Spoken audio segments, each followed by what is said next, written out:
Bienvenidos y bienvenidas a todos y todas a nuestro primer programa de Rumbo al Norte. Hoy empezamos nuestra travesía hacia el norte con nuestro invitado Ramón Espinar. Muy buenas, Ramón Espinar. ¿Qué tal? ¿Cómo estás? Esperemos que te sea agradable la entrevista de hoy y que posiblemente puedas repetir en un futuro. Bueno, si te parece, empezamos ya con la entrevista. Eres investigador en la Universidad Autónoma de Madrid. ¿Qué es lo que investigas? ¿Eras? Era. Bueno, ¿y qué investigabas entonces? Fundamentalmente desarrollaba el trabajo en el campo de los estudios urbanos y de la teoría política. Y bueno, estudiaste ciencias políticas. ¿La figura de tu padre como político y miembro del Partido Socialista tuvo algo que ver en tu decisión de estudiar? Pues supongo que de alguna forma, ¿no? Supongo que de alguna forma. ¿En tus ideas tuvo influencia su forma de pensar? Creo que menos, creo que bastante menos. Vale, eres experto en movimientos sociales y urbanos. Como experto, ¿has sido contratado en algún sitio para trabajar sobre ese tema? Bueno, he trabajado como investigador sobre el tema en la Universidad Autónoma. No es un campo de estudios que dé para demasiadas investigaciones en el ámbito privado, ¿no? Normalmente este tipo de investigaciones se desarrollan en universidades y asociadas a becas de investigación. Entonces, el fruto de esas investigaciones, ¿de qué forma se puede aplicar? Porque al no ser a un trabajo de experimentación técnica que tengas que acudir a un laboratorio, ¿sirve solamente para luego escribir artículos y libros o tiene alguna aplicación? Es una buena pregunta y además es una pregunta que no tiene respuesta desde hace mucho tiempo, ¿no? Que es ¿para qué sirven las ciencias sociales? Yo creo que las sociedades se piensen a sí mismas tiene sentido y sirve para generar avance social. Además, yo la ciencia social la concibo y la he practicado siempre como una parte de mi compromiso social. Yo creo que no tiene sentido estudiar ciencias sociales de una forma aséptica. Uno tiene que ser riguroso, pero la objetividad no existe y la asepsia tampoco. Tiene sentido estudiarla desde el compromiso. Pudiste trabajar como reportero en La Tuerca hace ya unos cuantos años y llegaste a entrevistar a embajadores como los embajadores de Venezuela y Ecuador. El tema de Latinoamérica últimamente está bastante de moda. ¿Podrías comentar o opinar sobre los ataques que últimamente se lanzan hacia esta clase de países, los países latinoamericanos, ya que tú pudiste tener contacto con figuras como embajadores de allí? Bueno, la verdad es que no recuerdo las entrevistas como especialmente formativas ni ilustrativas de los procesos de cambio en América Latina, pero creo que lo que ha pasado en América Latina en la última década y media o en las 2 últimas décadas es un proceso de cambio asociado a un momento de crisis que tiene relación con lo que está pasando en el sur de Europa. Joseph Stiglitz, que es un premio Nobel de Economía, analizaba en un libro que se llama El malestar en la globalización las crisis en los países como los latinoamericanos a partir de algunos elementos que tenían sobre todo que ver con la firma de tratados de libre comercio, con el establecimiento de monocultivos en esos países, o sea, de economías basadas en la producción de una sola cosa, que esto yo creo que aquí en España nos suena, y con la deuda y con el pago de las deudas que los estados contraen, y cómo esos 3 elementos conjugados, como se conjugaron allí y como se están conjugando aquí ahora, eran elementos de empobrecimiento y de periferización de esos países, ¿no? Y yo creo que son crisis que tienen mucho que ver con la nuestra y en alguna forma también las respuestas políticas que se les han dado tienen que ver con las que están surgiendo en Europa. ¿Crees que en España se hace alguna especie de campaña contra esos países o siempre se nos ha dado una imagen negativa? Sí, yo creo que España, y esto no sé si todo el mundo lo sabe, tiene muchos intereses económicos en América Latina. Bueno, España no. La gente de España, la gente corriente no. Pero las grandes empresas españolas operan en América Latina y tienen muchos intereses que algunas veces se han visto perjudicados por algunas de las decisiones de esos gobiernos, que tienen que ver con la defensa de la soberanía de esos países frente a grandes transnacionales que en algunos casos son de capital español. Esas grandes transnacionales de capital español a menudo también tienen dinero invertido en los medios de comunicación españoles. Y eso tiene que ver con líneas editoriales que no es que hayan sido críticas con los procesos de cambio latinoamericanos, porque eso tiene todo el sentido y es legítimo, sino que muchas veces han sido tendenciosas. Y en algunos periódicos, especialmente me viene a la cabeza el diario El País, se apreciaba un cambio de tono espectacular respecto de América Latina, ¿no? De pasar de estar leyendo un periódico moderado en todas sus expresiones a tener a veces la sensación de que uno leía un tabloide británico cuando se refería a Ecuador o a Bolivia o a Venezuela o a Argentina en todo el caso de la crisis de Repsol, ¿no? Sí. Bueno, has trabajado haciendo de periodista, empezaste con La Tuerca y bueno, hemos visto un poco tu evolución y nos hemos dado cuenta de que antes tenías mucha más cara que espalda que ahora. Bueno, veamos un vídeo en el que se demuestra la poca vergüenza que tenías antes para formular ciertas preguntas como periodista. Qué vergüenza. ¿Usted cree que sus alumnos utilizan o no utilizan el preservativo? Por supuesto que sí. ¿Y qué opinión tiene, por ejemplo, de los alumnos que utilizan el preservativo para follar? Pues les respeto, ellos verán lo que hacen. Yo creo que no son más felices por ello, pero en fin. Yo es que estoy educada en el siglo XIX, aunque estemos en el XXI. Pero, por ejemplo, ¿qué le diría usted, si fuera homosexual, póngase en la hipótesis, a un cura pederasta que se manifiesta en la calle contra su derecho al aborto o contra su derecho al matrimonio? Yo le respetaría, creo que no sé. ¿Respetaría usted la pederastia? No, respetaría a la persona, por supuesto, la pederastia no. Qué tristeza. Y pobres niños. No lo ha oído al Papa. Le ha pedido perdón y no es él el que tiene que pedir perdón porque él no lo ha hecho. Bueno, hemos visto que tus preguntas se han moderado un poco y ahora se te ve una persona más seria, con otro look incluso.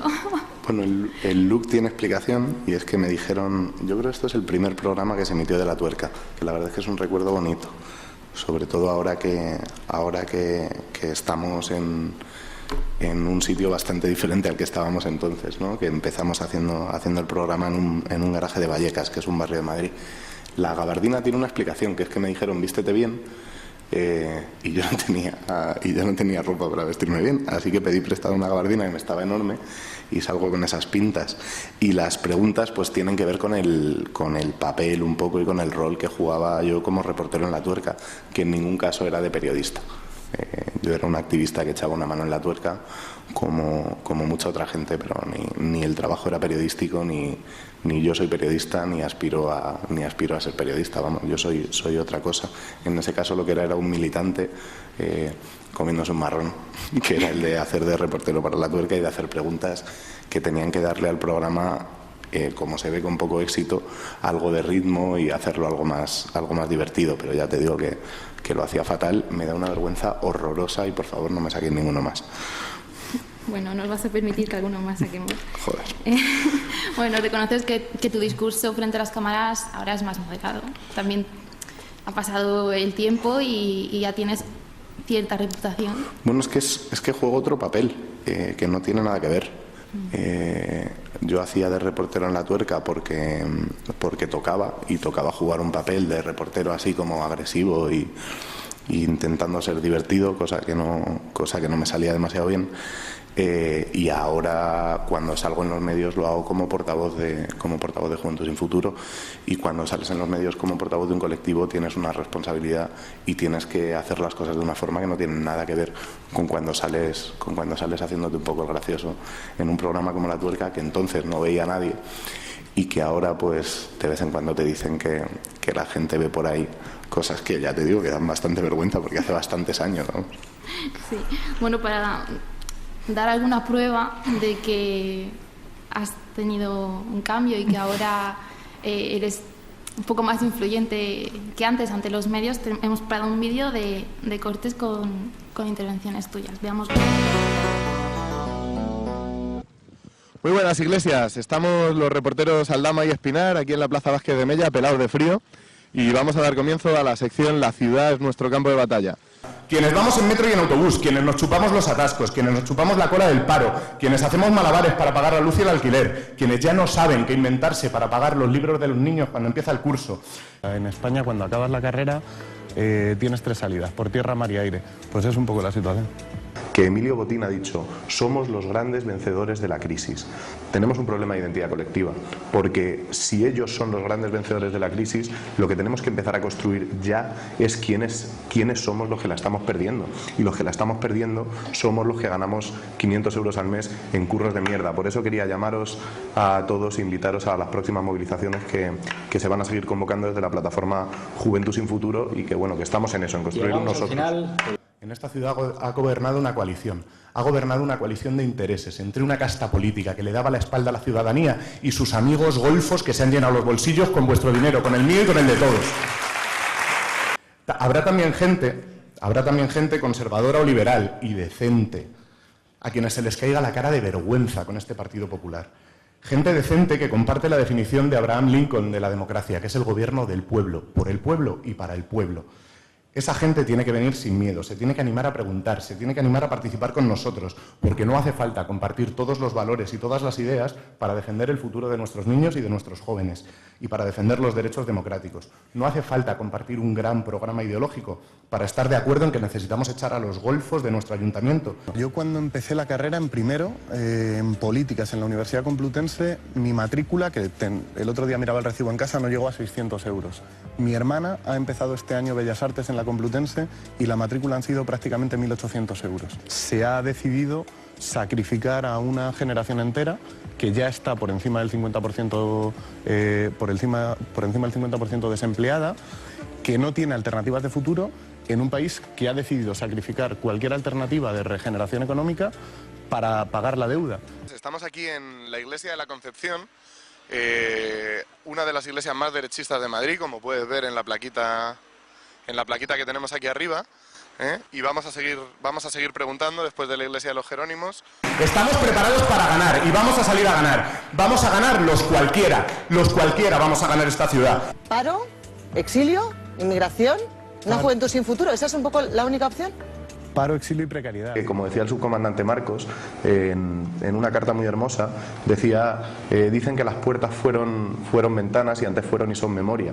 Por eso quien tiene memoria tiene en su futuro una puerta. Y ahí está la clave de la recuperación de la memoria de la República. No hay una sola gran ciudad en el mundo que no se haya enriquecido culturalmente con las migraciones. Ya vale de administraciones xenófobas y paletas que no son capaces de canalizar esa riqueza para Madrid. Cuando tú dices, cuando hablas de los perjuicios de las 35 horas trabajadas a la semana o de la jubilación a los 65 años, ¿la predicción es tan atinada como la que hiciste en 2007 cuando dijiste que no había burbuja inmobiliaria, como la de 2008, 2009 y 2010 que dijiste que España iba a crecer al 3,5%? Tú que eres un economista muy reputado, ¿hay competencia perfecta, por ejemplo, en mercados como el de la energía, que es un oligopolio en toda regla? ¿Pero qué estás contando, hombre? Es que contáis un rollo que es dogma neoliberal para no discutir de lo que hay que discutir, que es de política. Y discutiendo de política, cualquiera con 2 dedos de frente entiende que hay que trabajar menos para trabajar todos y hay que jubilarse antes para que los jóvenes se inserten en el mercado laboral. Eso lo entiende todo el mundo. Ramón. Eres peleón, ¿eh? Habéis hecho como Karina, buscar en el baúl de los recuerdos. Sí, un poco sí. Bueno, hay una cosa del vídeo que hay varias que me dan mucha vergüenza, pero hay una que me da un poquito de orgullo, que es la sensación de que hay cosas que ya decíamos hace tiempo cuando no las decía nadie y que ahora las dice todo el mundo. Y yo creo que esa es una de las claves del éxito de Juventud sin Futuro y de forma más amplia y con mucha más repercusión del movimiento 15M, ¿no? Que es que al principio de la crisis, el discurso sobre la crisis tenía que ver con que, bueno, pues la crisis tenía que ver con que habíamos vivido por encima de nuestras posibilidades, que la gente en este país se había pasado, se le había ido de las manos, y además con que la crisis era una cosa que sucedía prácticamente como llovía, ¿no?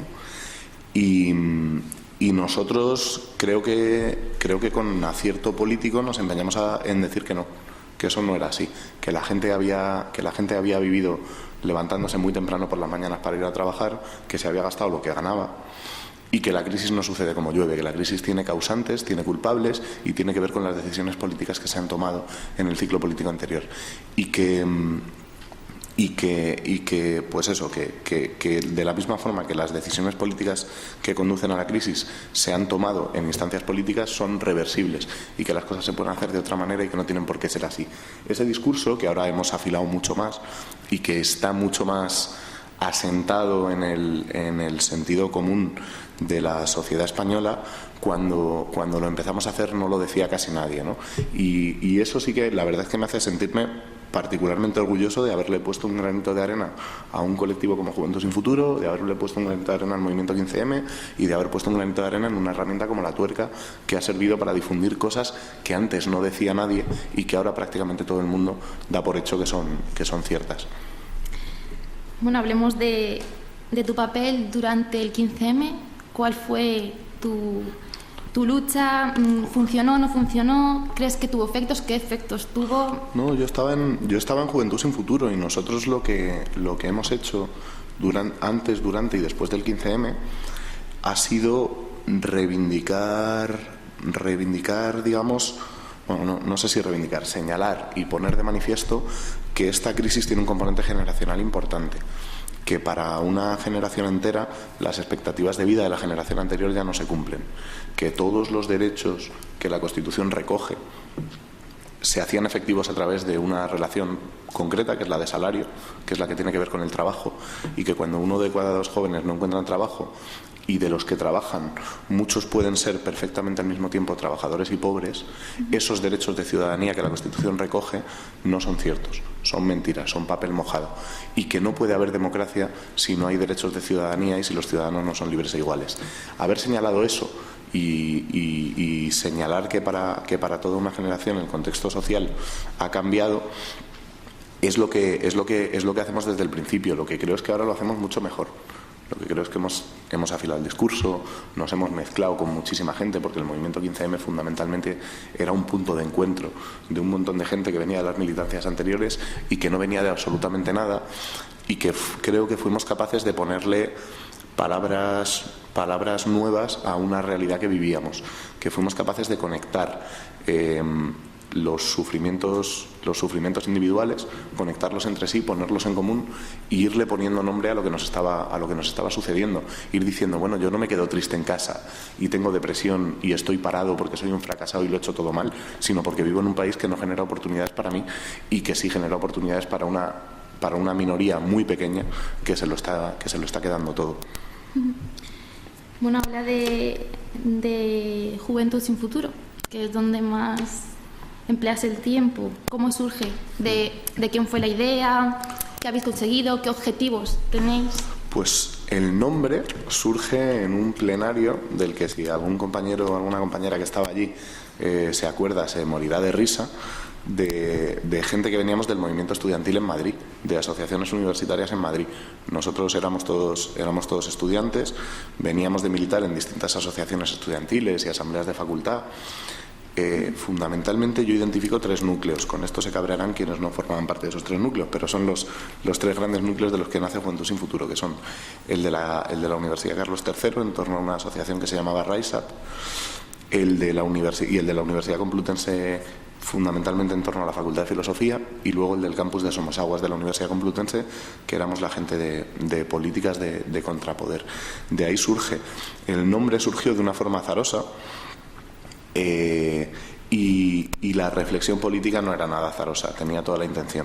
Veníamos de la derrota del movimiento anti-Bolonia y pensábamos que la crisis tenía un componente generacional, como he explicado antes, y que había que politizar a la gente joven, no en tanto que estudiantes, porque eso es solo una parte de la gente joven, sino en tanto que juventud agredida por un contexto particular de crisis. Esto no significa que nosotros hayamos hecho una construcción política de jóvenes contra viejos. Eso es una estupidez. Significa que queríamos señalar en particular que hay un cambio social, generacional, que tiene que tener un correlato político.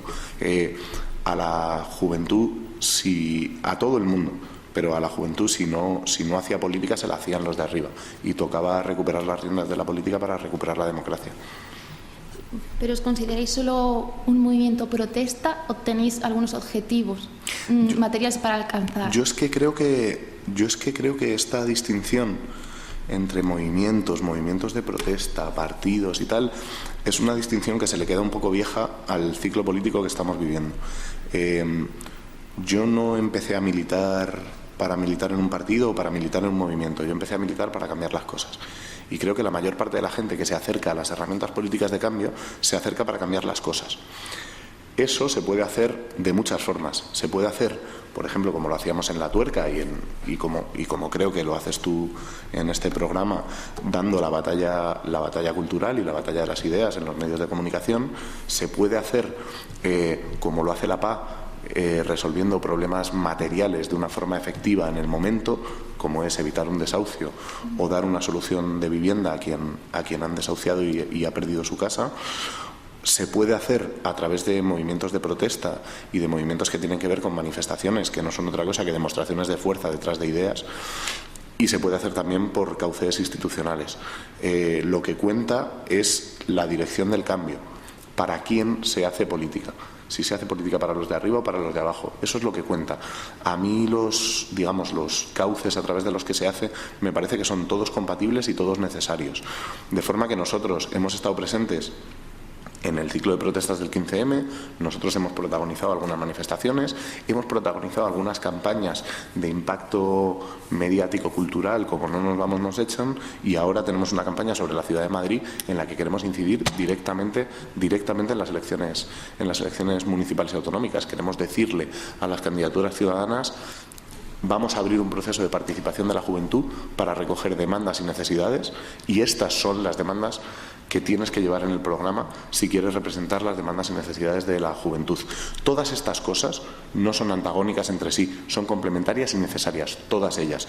Dar la batalla por el cambio político es darla en las instituciones, es darla en las movilizaciones y es darla en el terreno cultural y en el terreno de las ideas.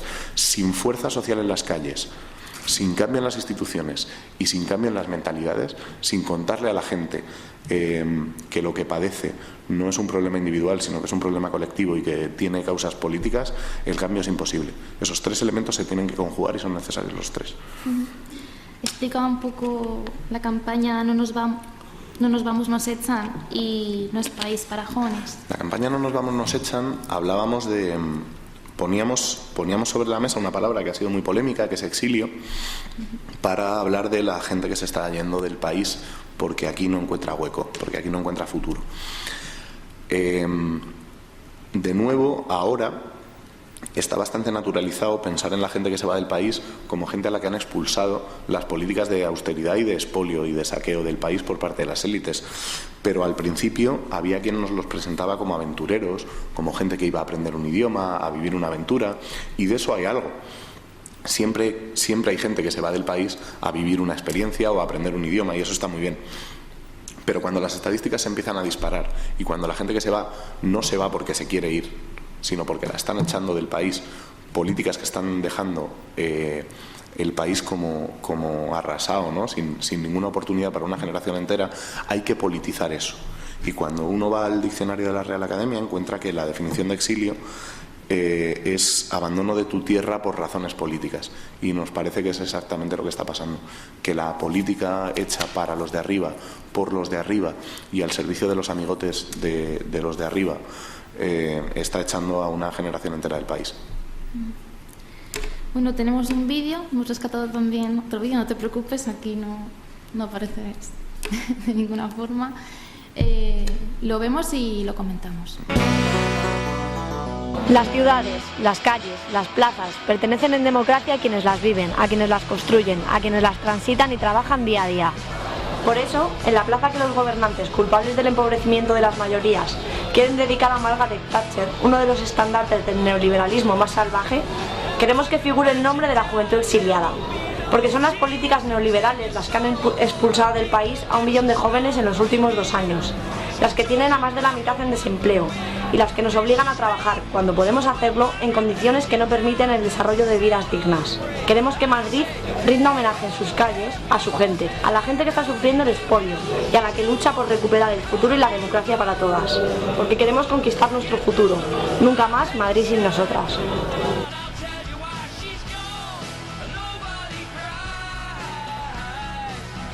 The day that Margaret Thatcher dies,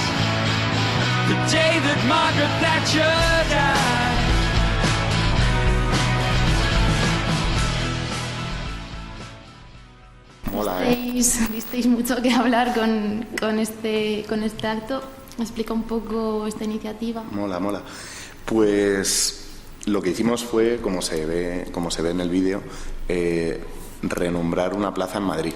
Hace poco a la alcaldesa de Madrid, jamás votada por los madrileños, jamás elegida por los madrileños, sospechosa de absolutamente todo y nada bueno, se le ocurrió regalarle una plaza que además no es una plaza, porque está en la plaza de Colón, que es como se llama esa plaza, y es como una parte de la plaza, a Margaret Thatcher, y hacerle un homenaje ideológicamente fanático a uno de los referentes ideológicos de la peor tradición de la derecha en los últimos 30 años. Y nosotros decidimos que no, que ya está bien de que a nuestras calles las nombren con el nombre de verdugos de la gente, y que nuestras calles y nuestras plazas tienen que estar dedicadas a sus gentes y a la gente decente y a la gente digna. Y nos parecía mucho mejor idea acordarnos de la gente que se ha tenido que ir del país que de Margaret Thatcher en esa plaza. ¿Qué hicimos? ¿Qué se hace en esa acción? Pues una tontería que tiene que ver con la desobediencia civil, pero que en el fondo es en términos de transgresión de la ley, una tontería, que es poner una pegatina encima de una placa, pero que simbólicamente yo creo que es un acto muy potente. Es un acto que le está diciendo a los gobernantes: hasta aquí. No vais a hacer lo que queráis con nuestras calles, no vais a hacer lo que queráis con nuestra gente, sois responsables de la gente que se está yendo, vuestro fanatismo ideológico está haciendo que la gente se vaya. Habéis endeudado el Ayuntamiento de Madrid muy por encima de sus posibilidades, pero para beneficio de los amigotes. El Ayuntamiento de Madrid tiene una deuda fundamentalmente contraída por sobrecostes en obras que ha hecho el Ayuntamiento para llenarle los bolsillos a grandes constructoras que operan en Madrid como un cártel que se reparte la ciudad y que se reparte unos beneficios espectaculares a costa de la gente. Y esa deuda que tenemos que pagar nosotros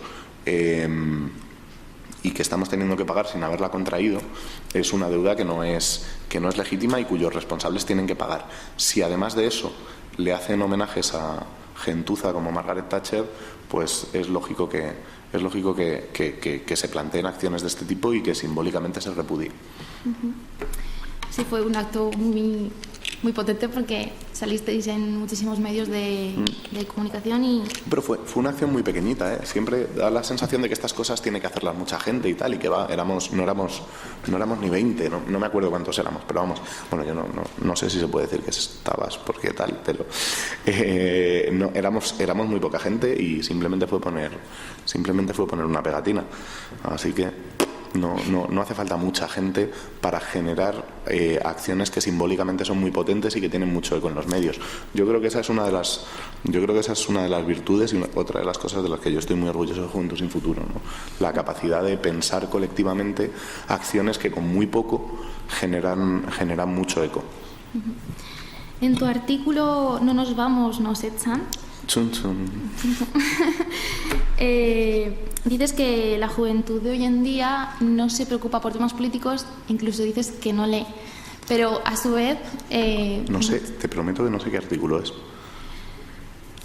¿Entrevista a Juventud Sin Futuro? No, vale, ya sé lo que es. Vale. Es una entrevista. Eso, pero a la vez reconoces que la juventud española es una de las más preparadas, somos una generación muy preparada. Eso suena un poco contradictorio. No, yo creo que, a ver, aquí hay dos elementos. Uno tiene que ver con qué sucede como país cuando tus jóvenes se te están yendo, y cuando a una generación como la nuestra, como la tuya y la mía, el país le ha regalado una inversión enorme en formación. Al país le ha costado mucho dinero que nosotros vayamos a la universidad, que nosotros aprendamos idiomas y que nosotros tengamos niveles altos de formación. El país tiene que recuperar esa inversión, porque eso no es un gasto, es una inversión que sirve para que el país sea más próspero en el futuro. Si todo ese dinero se va por el desagüe, porque los políticos y las élites económicas no son capaces de generar alternativas, Hay que denunciarlo y hay que decirlo. Y nuestra generación es probablemente la generación en la que más dinero se ha invertido en educación. Ese dinero ahora tendría que estar generando economía productiva y tendría que estar generando recursos para salir de la crisis. Y sin embargo está en Alemania o en Londres fregando platos.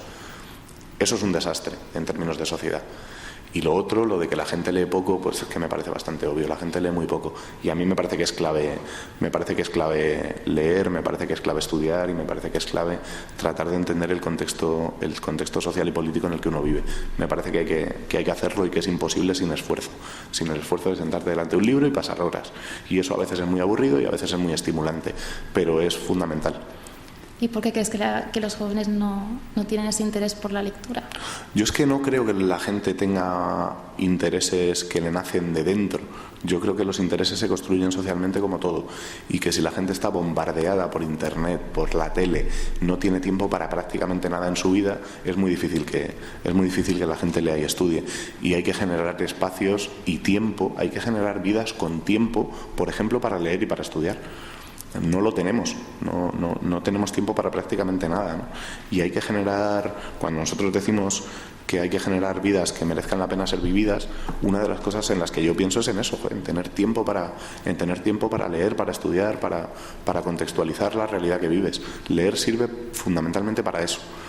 Leer no sirve para aprender cosas nuevas, sirve para explicarte las que vives mejor, y eso es fundamental. ¿Crees que el sistema educativo tiene algo que ver ¿crees que no incentiva la lectura en los alumnos y los estudiantes? ¿Crees que se podría mejorar el sistema educativo? Mira, no lo sé. No sé si solo tiene que ver con el sistema educativo, no sé si el sistema educativo tiene que ser el único responsable de que la gente lea. Yo, mi experiencia, desde luego, es que he tenido siempre profesores de lengua estupendos que me han animado a leer.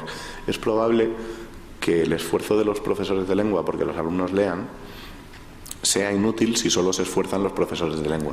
Si todo el resto de la sociedad está llena de dispositivos que te dejan poco tiempo y poco espacio para hacerlo. Pero bueno, tampoco se trata de dar aquí el coñazo con que la gente lea, la gente que haga lo que quiera.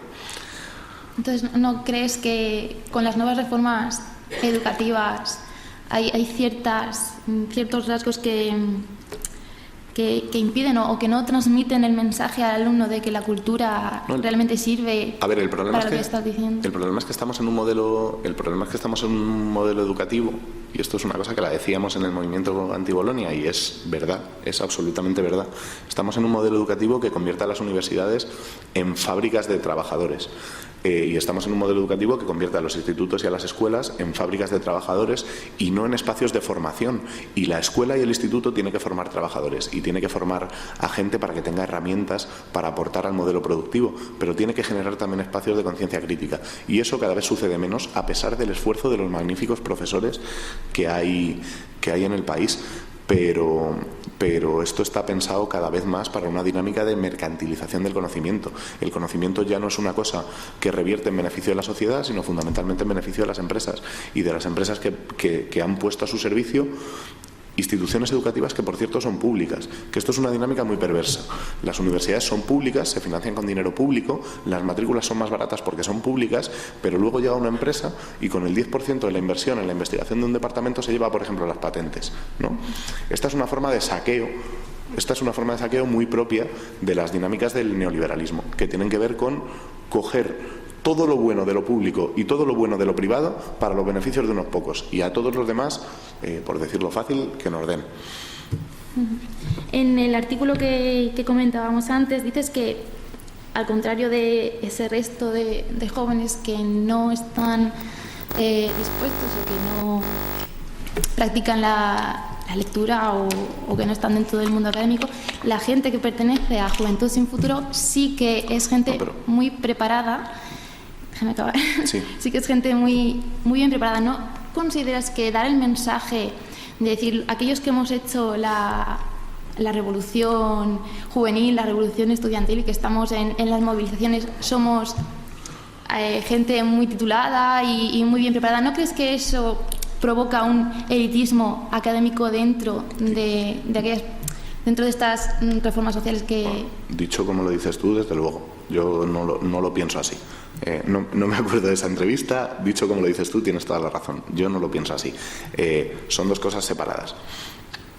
Primero, hay una cosa que has dicho con la que no estoy nada de acuerdo, que es asociar la lectura al ámbito académico.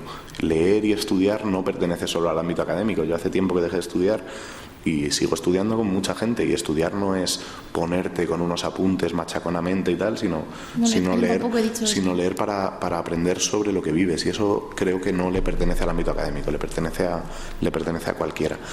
Y luego hay una observación que no es elitista ni quiere decir que esto tenga que ser así, pero es una observación que tiene que ver con que es así, y es que tengo la sensación de que por Juventud Sin Futuro ha pasado gente espectacularmente preparada.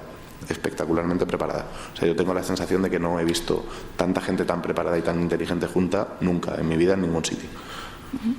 Bueno, esto no es necesariamente elitista. De hecho, algunos de los compañeros que han pasado por Juventud Sin Futuro y que han hecho un trabajo espectacular no han pasado por la universidad. Pero eso no tiene que ver. O sea, estoy pensando, por ejemplo, en una compañera que fue compañera también de La Tuerca y que ahora es dirigente de Podemos, que pasó por Juventud Sin Futuro, no ha pasado por la universidad, y es un espectáculo de compañera con la que da gusto trabajar. O sea, que no tiene solo que ver con asociarte al ámbito académico. Bueno, es que para hablar de aquellos que se exilian, de aquellos jóvenes que se exilian, que son el principal discurso que Juventud Sin Futuro lleva, ¿no? El hablar de los jóvenes que se exilian, se utiliza la expresión fuga de cerebros. No, eso es una cosa de los medios, eso no lo decimos nosotros. Eso es una cosa de los medios, no lo decimos nosotros. Es un debate que nos plantean mucho y con toda la razón. Una cosa es, y esto también hay que saberlo cuando intervienes en política. Una cosa es lo que tú dices y otra cosa es cómo lo recogen los medios. A veces no es ni siquiera malintencionado. Nosotros, por ejemplo, con todo el fenómeno del exilio y de no nos vamos, nos echan, hemos visto que hay una especie de McDonaldización del fenómeno. Se ha puesto de moda. A raíz de la denuncia, y esto pasa a veces, las protestas ponen temas de moda. Y este tema se ha puesto de moda. Entonces te encuentras reportajes en El País semanal que son prácticamente pornomiseria, contando cómo vive la gente fuera, pero sin dar ninguna interpretación de contexto político a lo que ahí sucede. Ese ni es nuestro objetivo, ni estamos de acuerdo con eso, ni estamos de acuerdo con que sea una fuga de cerebros. Nosotros lo que decimos es que todo el mundo tiene derecho a, si quiere quedarse en su tierra, quedarse, tiene que tener alternativas.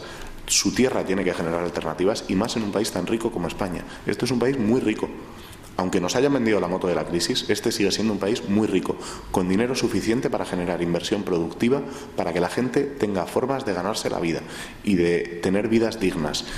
Eso, si no lo tenemos, es porque, de la misma forma que desde el principio de la crisis casi todos nos hemos empobrecido, las empresas del IBEX 35 ganan un 70% más de lo que ganaban. Eso hay que explicarlo. Lo que estamos sufriendo es un saqueo. Y estamos sufriendo un saqueo de muchas cosas, entre ellas de la oportunidad de quedarte en tu tierra y de desarrollar una vida digna. Eso no es una fuga de cerebros, ni es un discurso sobre la fuga de cerebros. Es un discurso sobre las oportunidades que tiene que tener la gente joven en el país. Y luego te encuentras a medios de comunicación que hablan de fuga de cerebros, pero nosotros hablamos de precariedad y contextualizamos el exilio en el contexto de la precariedad, que es la nueva realidad de la gente joven en este país, de la que ha estudiado y de la que no. Juventud Sin Futuro se describe y se autocalifica como un movimiento compuesto por personas de izquierdas. Personas de izquierdas, manifestáis muchos el tema de que estáis a favor de incluso de la República. Lo reconocéis. La cosa es que en el vídeo que hemos visto antes de la presentación de Ganemos Madrid, hay un momento en que dices, también la gente conservadora, liberal, que se supone que son un poco con los que chocáis normalmente en televisión, con los que chocáis normalmente en las calles en una protesta. Tú dices que que tiene cabida dentro de Ganemos Madrid. ¿No es un poco contradictorio estar todos los días enfrentándote a la gente de derechas, a la gente conservadora, y luego en una presentación de Ganemos Madrid decir que no, que tiene que haber espacio de confluencia, que tenemos que unirnos y preparar una regeneración en España? No hay ninguna contradicción entre ser de izquierdas, que yo lo soy, y considerar que el problema político que tiene nuestro país es de recuperación de la democracia. Y la recuperación de la democracia y la situación económica de emergencia nacional no es solo para la gente de izquierdas, es para todo el mundo. El problema que tenemos es que en este país, tanto el PP como el PSOE, siendo uno un partido de izquierdas y otro un partido de derechas, en todo lo que tiene que ver con los elementos fuertes del sistema político, han gobernado igual. De forma que el marco izquierda-derecha ya nos sirve para explicarnos qué es lo que está pasando con quienes gobiernan nuestro país. Lo que tenemos es una situación de emergencia social. Urge echarles a los dos, al PP y al PSOE, porque no gobiernan al servicio de la gente. Gobiernan al servicio de intereses propios y de servicios y de intereses de las grandes empresas. Y me refiero sobre todo al gobierno del Estado. Yo sé que hay realidades locales en los que la cosa cambia, pero me refiero sobre todo, por ejemplo, al último gobierno de Zapatero. Urge echarles y urge construir una alternativa que no tiene que ser necesariamente de izquierdas, sino que tiene que ser una alternativa que ponga el énfasis en la recuperación de la democracia y de poner las instituciones al servicio de la gente. Eso no es necesariamente un proyecto de izquierdas, eso es un proyecto de programa de rescate de la gente. Estamos rescatando bancos, estamos rescatando grandes empresas, rescatemos a la gente y rescatemos la democracia. Para eso lo que hay que hacer es echar de las instituciones democráticas a quienes las han saqueado, echar de las instituciones democráticas a quienes las ponen al servicio de las grandes empresas y recuperarlas para la gente. Eso es lo que tiene que ver con el programa de Ganemos Madrid. No es incompatible con ser de izquierdas, pero tampoco es incompatible con ser de derechas. Tu crítica al neoliberalismo es muy clara. Sí, yo soy de izquierda, ya te lo he dicho. Sí. Y bueno, lo hemos visto en discusiones como la que tienes con el economista José Carlos Díez. Sí. Criticar es algo gratuito y fácil, pero bueno, yo te quería preguntar cuál sería tu alternativa económica frente al neoliberalismo. ¿Cómo te definirías tú en cuanto a sistema económico? Yo creo, y esto también lo he dejado por escrito alguna vez, que la gran contradicción de nuestros tiempos es entre neoliberalismo y democracia. Los derechos democráticos, que una sociedad sea una democracia, no pasa por votar cada 4 años solo. Votar cada 4 años y elegir a los dirigentes es muy importante, pero hay otras cosas que hacen de una sociedad que sea democrática. Lo que decíamos antes, los derechos constitucionales, los derechos fundamentales que reconocen las constituciones tienen que estar vigentes. Si la Constitución dice que todos los ciudadanos en España tienen derecho a una vivienda, los ciudadanos en España tienen que tener un derecho a la vivienda.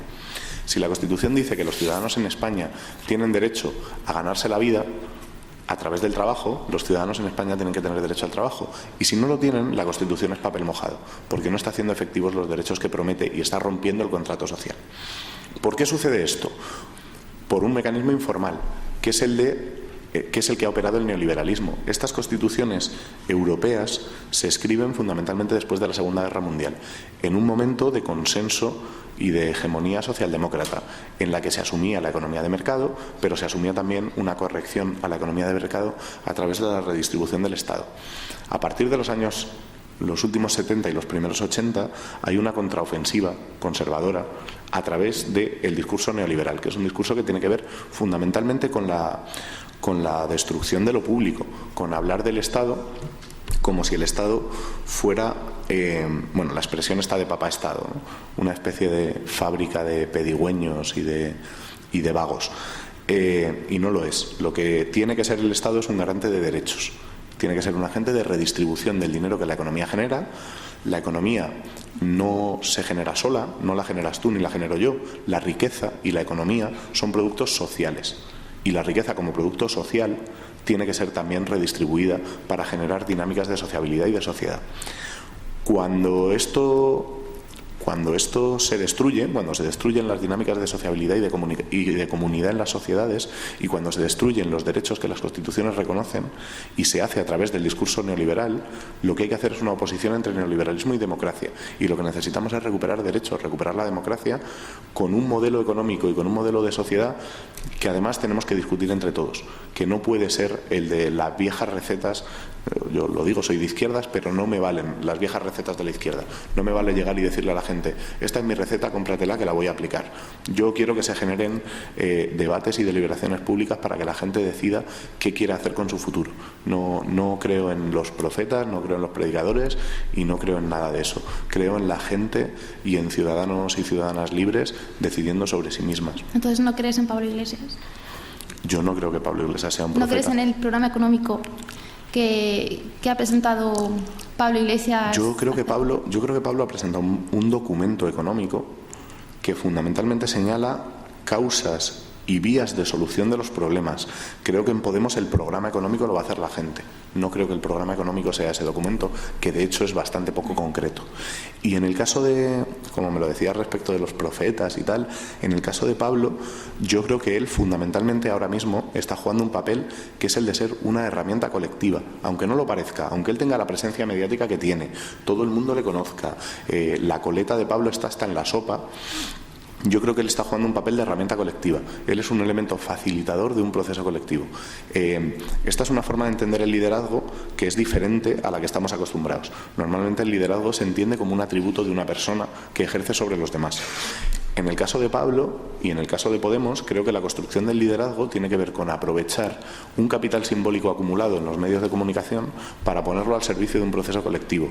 Y eso me parece que es radicalmente diferente de lo que nos estaba pasando y además me parece que es ilusionante y bonito.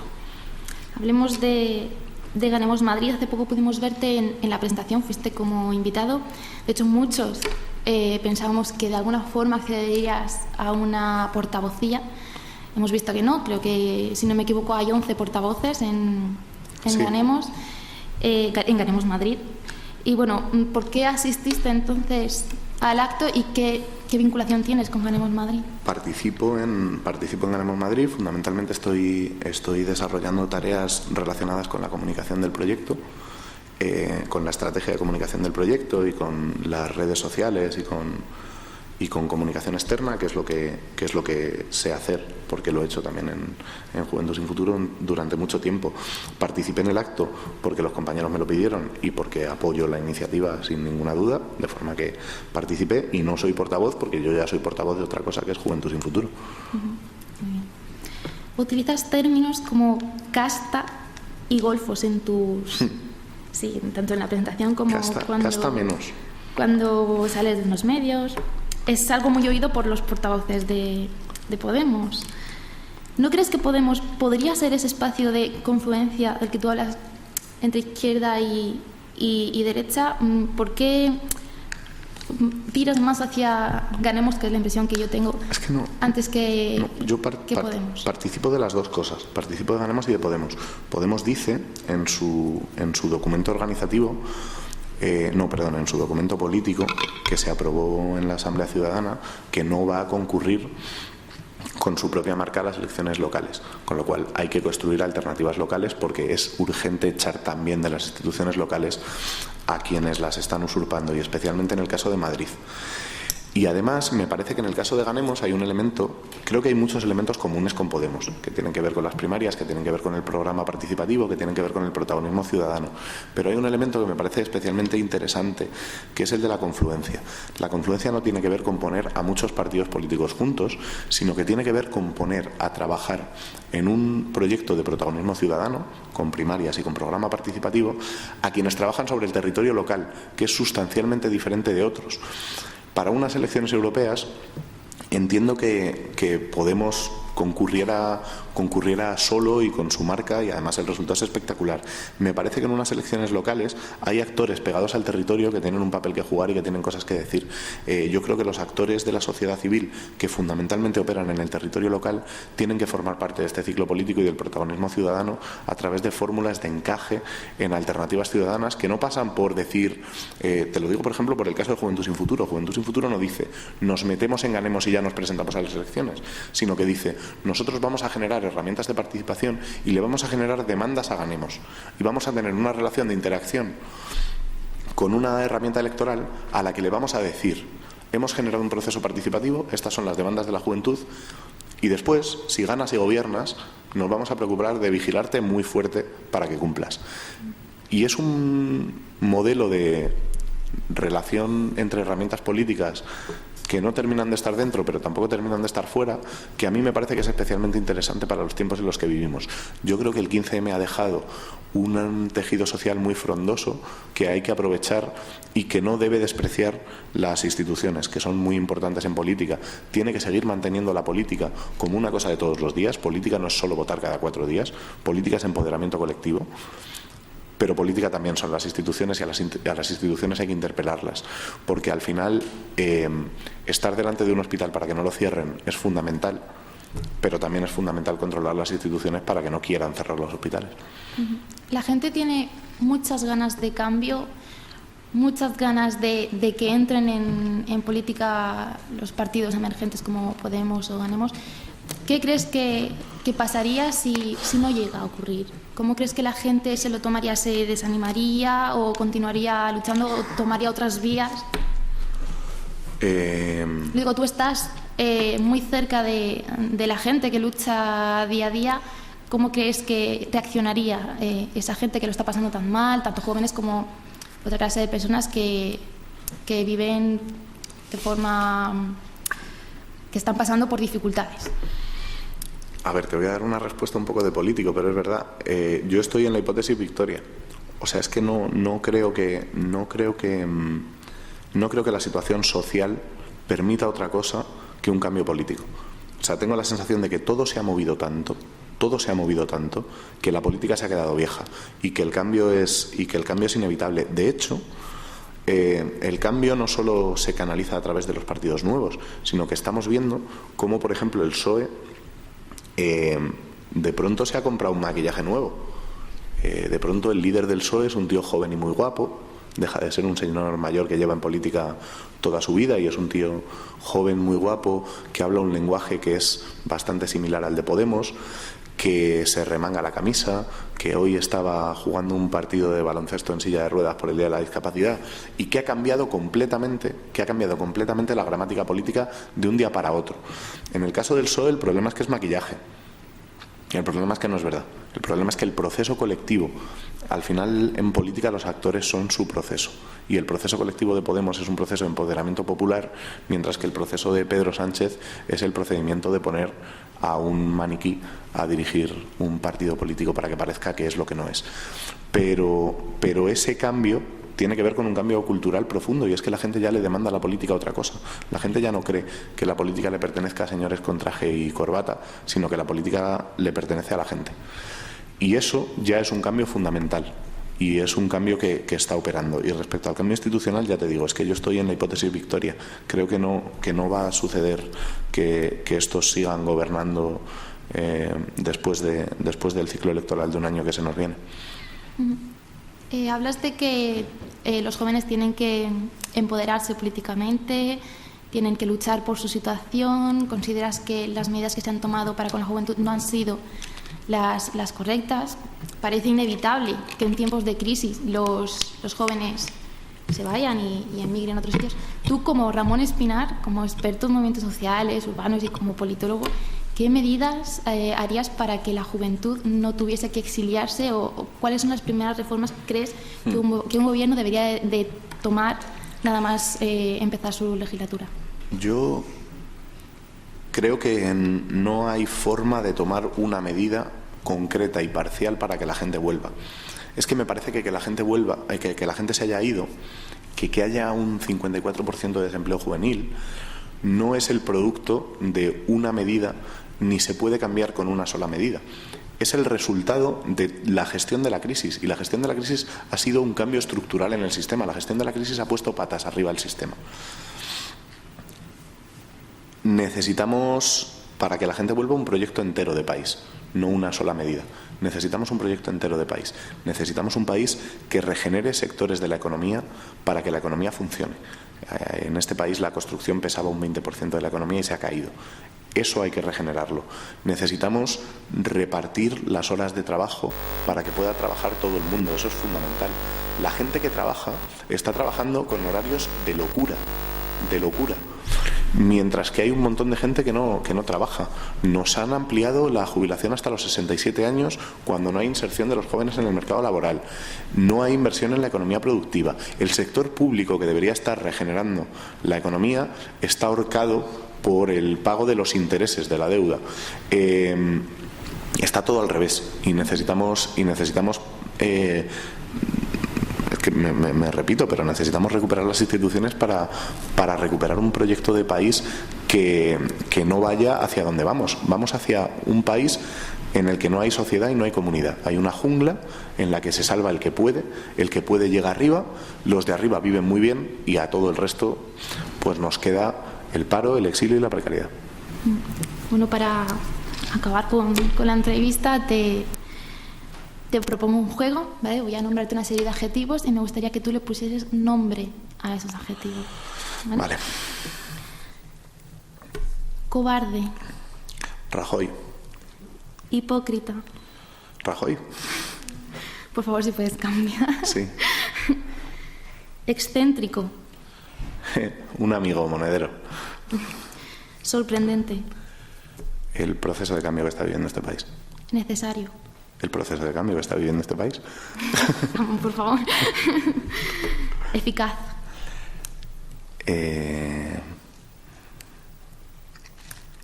Una palabra fundamental en política, pero que se ha utilizado para desechar la democracia.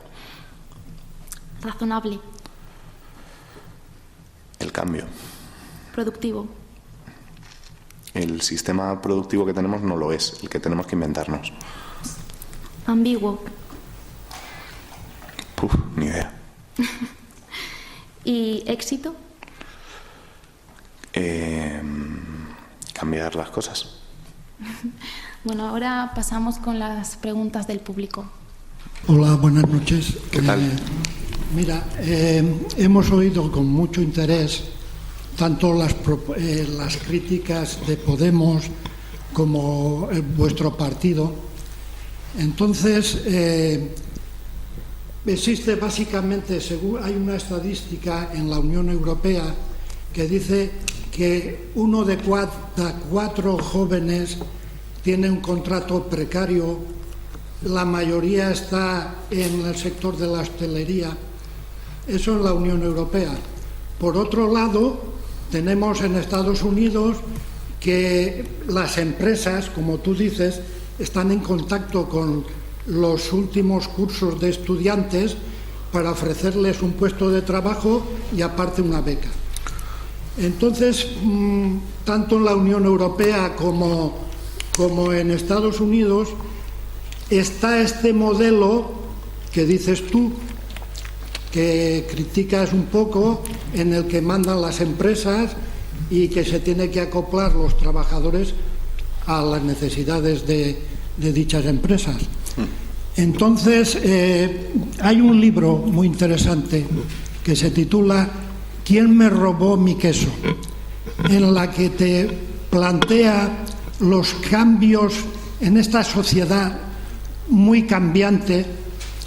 ¿Qué soluciones proponéis vosotros para la juventud? Porque es que yo veo por la televisión que tanto Podemos como vosotros criticáis, pero no dais soluciones frente a este sistema, por ejemplo, de la Unión Europea, que ya hemos comentado que de cada 4 jóvenes 1 tiene contrato precario y casi todo el sector de hostelería. Frente a este modelo tenemos el modelo de Estados Unidos, que es totalmente distinto, el capitalismo y el socialismo, en el que se apoya mucho a los estudiantes y tal, pero al fin y al cabo siempre manda la empresa. Entonces, me gustaría que lo que tú piensas sobre este tema y que comentaras algo sobre la generación de Nini. Ni estudia ni trabaja. Vale, son 224 preguntas, pero voy a intentar contestarlas. Yo hago lo que pueda con ellas. Primero sobre los ninis. A veces se construyen etiquetas para nombrar realidades que son falsas, que son mentiras, que no son verdad. Esto de los ninis, lo que tenemos que pensar para desentrañar estas etiquetas es a quién les sirven. ¿A quién les sirven? La etiqueta de nini no sirve para que los jóvenes vivan mejor, los que están en esa situación, que no tienen ni trabajo ni estudian. Sin embargo, sí sirven para que los de arriba, para que los ricos digan: el problema no es que no se puedan hacer cosas, el problema es que sois unos vagos. Y no es verdad. Vagos hay en todas partes, pero la mayor parte de los jóvenes de este país no son vagos. Y cuando hay un 55% de desempleo juvenil, el problema no es que los jóvenes sean vagos, el problema es que el país no genera oportunidades. Pero hay a quien le interesa que no se hable de que el país no genera oportunidades mientras ellos se llenan los bolsillos. Les interesa más que se diga que los jóvenes no trabajan porque son vagos. Yo esa etiqueta de ninis la rechazo de plano.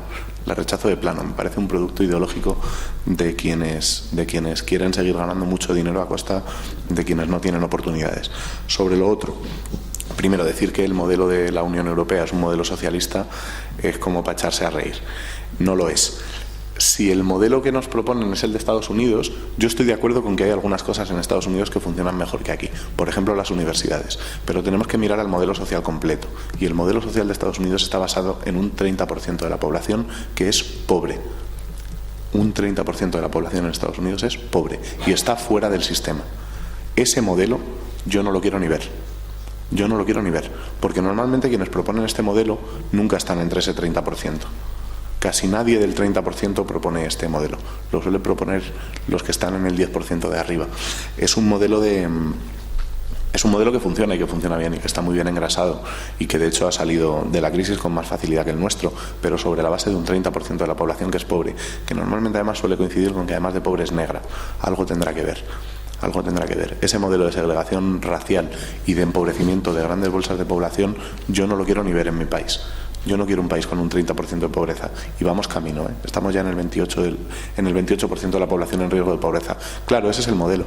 Ese es el resultado de la gestión neoliberal de la crisis.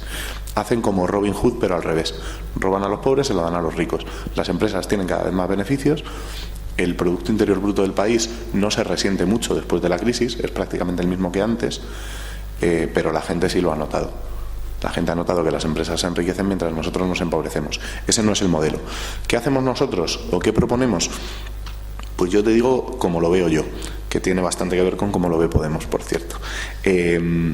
Yo creo que hay dos dimensiones de la recuperación económica. Una que se puede hacer ahora mismo, que es la redistribución de la riqueza que hay en el país, que es algo menos que al principio de la crisis, pero que es mucha. Y eso tiene que ver con hacer pagar a quienes no pagan impuestos, porque aquí todos los que estamos, cada vez que cobramos, pagamos impuestos. Los pagamos en la declaración de la renta, pagamos el IRPF, los pagamos el IVA cada vez que nos bebemos una botella de agua de estas, que nos tomamos un café, que compramos un paquete de cigarrillos o que nos comemos una pizza. Pero hay mucho dinero en este país que no está pagando impuestos, que los está evadiendo o que está pagando muy pocos, que está pagando muy por debajo. Y además es dinero que no está viniendo a la economía productiva, no está viniendo a la economía que manejamos todos, que no está viniendo a la economía doméstica ni está viniendo a las empresas, sino que está en fondos de inversión, en paraísos fiscales, que está refugiado en SICAPs, que es la figura esta que se han inventado para que los ricos paguen solo un 1% de impuestos, mientras a nosotros nos quitan muchísimo más del IRPF, todo este tipo de cosas, ¿no? Y eso tiene que ver con la redistribución de la renta, con coger las rentas del capital y hacerlas pagar impuestos como a las del trabajo, ni más ni menos, ¿eh? No hay que robarles, no hay que vengarse de ellos, no hay que odiarles, hay que hacerles pagar como pagamos todos los demás, porque además tienen mucho. Esa es una. Y la segunda tiene que ver con la regeneración de la economía. Y la regeneración de la economía, para generar empleo y para generar una economía productiva, tiene que ver con la inversión en sectores clave. No hay ningún país del mundo que haya salido de la crisis y de crisis como la que vive España sin inversión del sector público. Cuando hace falta inversiones tan fuertes como las que necesita ahora mismo España para regenerar la economía, solo un sector público fuerte puede garantizarlas. Esto ha sido así, por cierto, en Estados Unidos, después de la Gran Depresión. Estados Unidos lo hizo así.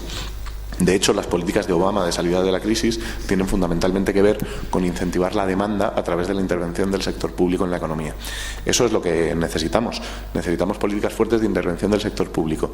Para eso hay que recaudar a los que más tienen y a las rentas del capital para poder invertir, y también hay que hacer una cosa que yo creo que es fundamental, que es demandarle a la Unión Europea que intervenga.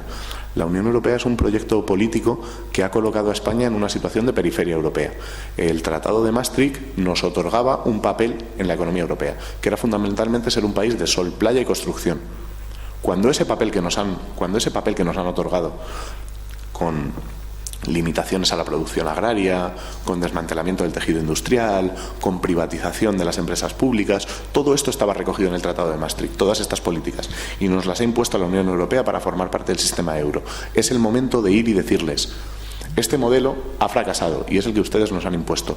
Ahora le toca a Europa, si quiere ser una Europa basada en los valores, además de los padres fundadores de la Unión Europea, en la solidaridad, en la cohesión entre territorios y entre países, y todo este rollo que suelen contar los europeístas, es el momento de invertir en el sur de Europa, que está arruinado.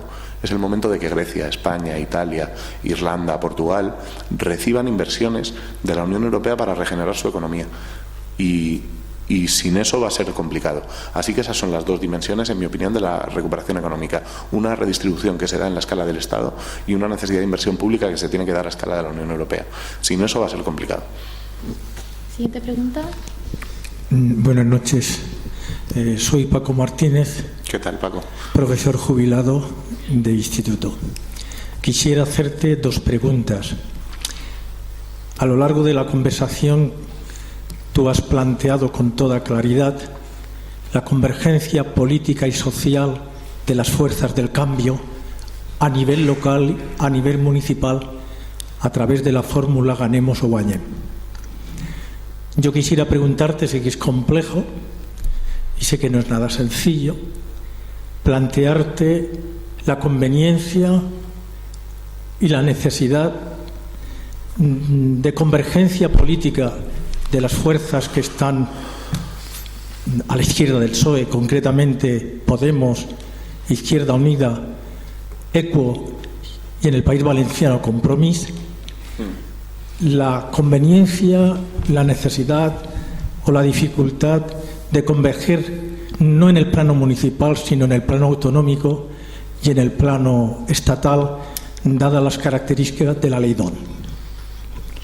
La segunda, yo soy miembro de la Plataforma Ciudadana por la Auditoría, por la Plataforma por la Auditoría Ciudadana de la Deuda del Vinalopó, y uno de nuestros objetivos es promover y pedir al gobierno que salga de las urnas, la celebración de una auditoría, un poco en la línea de lo que hizo Ecuador, para determinar qué parte de la deuda es legítima e ilegítima, y somos defensores de que la parte que se vea ilegítima no se pague. Mi pregunta es: ¿cuál es la opinión tuya y de Juventud Sin Futuro? Esta última es muy fácil, exactamente la misma que la tuya. Hay que declarar la deuda ilegítima, odiosa, y no pagarla, porque no la hemos contraído nosotros. Ni tenemos por qué pagarla. Ahora mismo hay un mecanismo para explicárselo a la gente, porque asusta decir que hay una parte de la deuda que no hay que pagar. Bueno, ahora mismo el Banco Central Europeo, que tiene mucho dinero, le cede dinero a los estados en forma de préstamo. Este préstamo, que es como si nos hacen un préstamo a cada uno de nosotros, tiene un 1% de intereses. Si ese préstamo estuviera llegando a los estados al 1% de intereses, la mitad del problema de la deuda estaría resuelto. El problema es que el Banco Central Europeo, en lugar de operar directamente con los estados, está prestando el dinero a través de bancos, de forma que quien recibe el dinero al 1% son los bancos y los estados lo están pagando al 3,5% o más. Ese 2,5% de diferencia es un robo y no hay que pagarlo. Eso es lo que estamos diciendo. Sobre la convergencia de las fuerzas de izquierdas, yo no creo en la convergencia de las fuerzas de izquierda y no creo en la convergencia de las siglas. Creo en la convergencia de la gente en torno a una forma de hacer política, que es una cosa bastante distinta. Y ahí cabe todo el mundo, cabe quien quiera, pero se tiene que comprar esa forma de hacer política. La forma de hacer política es protagonismo ciudadano, primarias, programa participativo.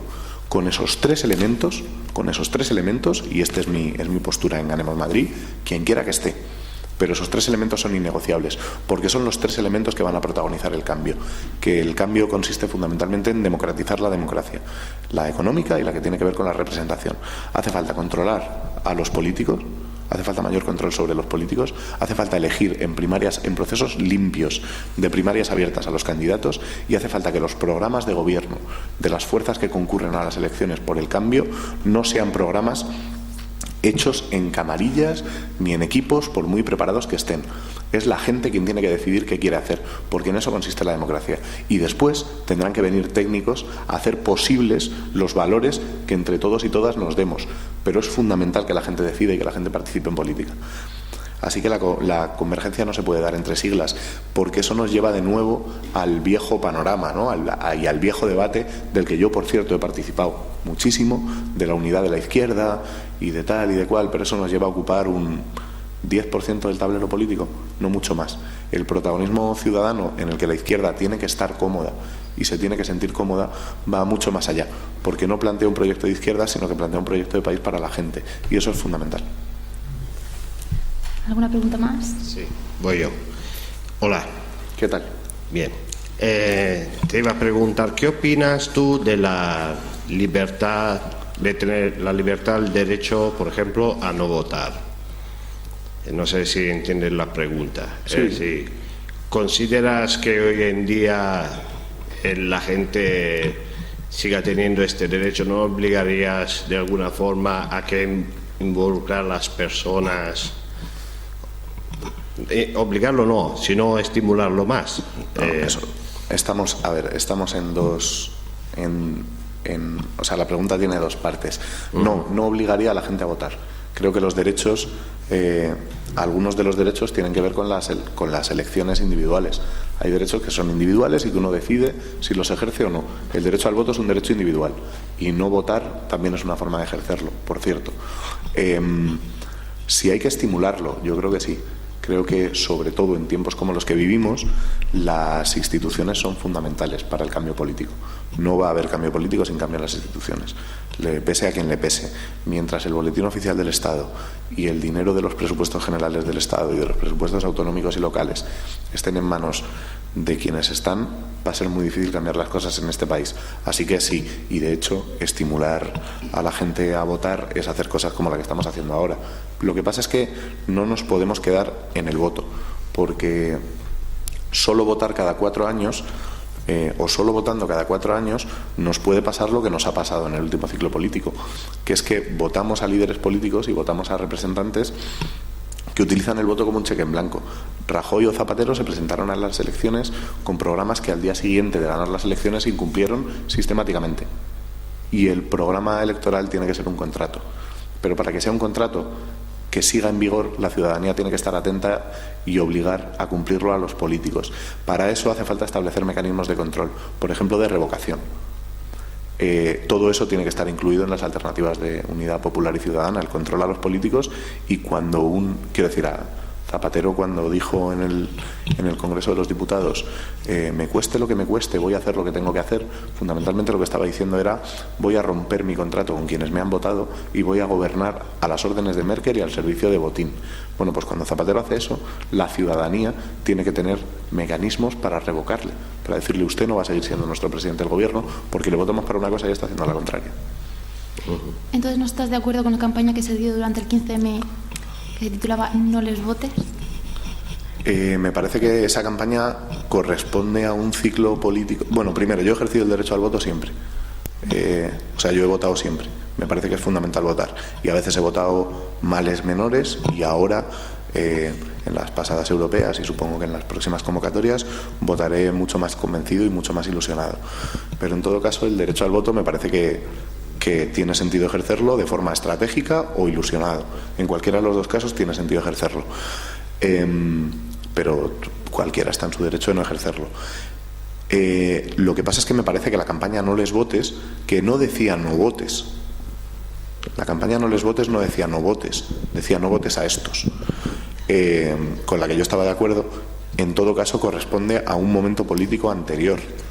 Ahora ha aparecido, fundamentalmente en torno a la irrupción de Podemos, la posibilidad de generar herramientas políticas de participación diferentes a las que había, ¿no? Así que yo ahora no diría "no les votes", yo ahora diría "vota Podemos" o "vota Ganemos". ¿Alguna pregunta más? Sí. Hola, buenas noches. ¿Qué tal? Mira, en un momento dado has estado hablando de que hay que echar a la casta las instituciones, por el saqueo. Fíjate que me lo habéis dicho un montón de veces y yo no he pronunciado la palabra casta ni una sola vez. Dicho yo, sí que hay que echar Sí, a la que lo has gente hecho. que... Sí, lo has hecho. Bueno, da igual, sí, da igual, son casta, o sea que no. Pues yo es constancia en que sí lo he hecho y cuando quieras te lo demuestro. Sí, son casta, son casta. No pasa Entonces, nada. bueno, has dicho que hay que echar a este tipo de gente porque lo único que están haciendo es saquear a nivel, pues bueno, ya hablo yo a nivel municipal, a nivel autonómico, a nivel estatal. Hablas también de emergencia social, pero no has hablado de emergencia judicial. Porque yo, por ejemplo, como ciudadana, y yo no estoy por la labor de pagar con mis impuestos ese tipo de saqueos. Y he hablado también a los 3 niveles, tanto a nivel municipal como nivel autonómico como estatal. Sí. Yo no estoy por la labor, entonces para mí también es importante no solamente que haya una emergencia social, sino una emergencia judicial también. Que la persona que haga un fraude, que se demuestre, que vaya a la cárcel y por supuesto que pague ese fraude, que devuelva el dinero. Sería otra de las formas en que saldríamos de esta crisis, no solamente con emergencia social. Me gustaría que dijeses tu punto de vista sobre un tipo de emergencia judicial. Hostia, perdón. Es exactamente el mismo que el tuyo. No tiene mucho sentido que vuelva a decir lo mismo. Pues claro. Pero no se está llevando hasta el momento. Ha habido poca gente que hayan llevado a la cárcel y que esté devolviendo el dinero. Coño, es que gobiernan ellos.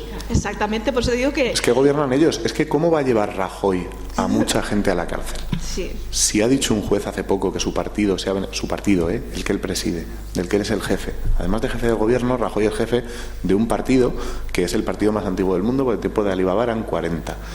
Y un juez ha dicho que se han beneficiado de la trama Gürtel, que han ganado dinero con la trama Gürtel, que es una trama corrupta, de la que ya se han demostrado delitos.